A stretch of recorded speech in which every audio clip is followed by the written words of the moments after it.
Hello friends, आज का जो हमारा लेक्चर है वो है डीबीएमएस लैंग्वेज। डीबीएमएस का फुल फॉर्म होता है डेटाबेस मैनेजमेंट सिस्टम। तो डेटाबेस को मैनेज करने के लिए जिन जिन लैंग्वेजेस का हम यूज करते हैं या फिर जो नीड होती है, आज हम उनके बारे में पढ़ने वाले हैं। तो जैसे कि आप देख सकते हैं, पहली लैंग्वेज है SQL, structured query language. High level or non-procedural language may be used in a standard way or may be embedded in a programming language. Embedded in a programming language का मतलब होता है कि हम इसको नॉर्मल स्टैंड अलोन भी use कर सकते हैं, अकेले भी यूज़ कर सकते हैं, और हम चाहे तो इसको लैंग्वेजेस लाइक पाइथन, जावा, इनके कोड में भी एम्बेड करके यूज कर सकते हैं।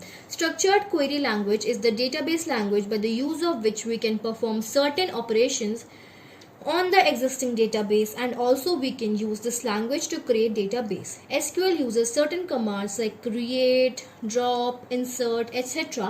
to carry out the required task. अगर आप लोग मुझे कमेंट सेक्शन में बोलेंगे तो मैं बिल्कुल एक अलग प्लेलिस्ट प्रॉपर बना दूंगी जिसमें हम SQL के बारे में ही पूरी बात करेंगे। Next language is DDL and इसका फुल फॉर्म होता है data definition language, used by the DBA and the database designers. Guys, DBA का फुल फॉर्म क्या होता है? Database administrator. ठीक है, डेटाबेस को एडमिनिस्ट्रेट करता है, that is database administrator. In many DBMS the DDL also use to define internal and external schemas. यहाँ पे स्केमास की बात हो रही है। आखिर ये स्केमास क्या होते हैं? तो ये स्केमास जानने के लिए हम एक नेक्स्ट वीडियो बनाएंगे, उसमें आपको फुल डिटेल मिलेगी कि स्केमास क्या है। DDL or data definition language actually consists of SQL commands that can be used to define the database schema. It simply deals with description of the database schema and is used to create and modify the structure of database objects in database.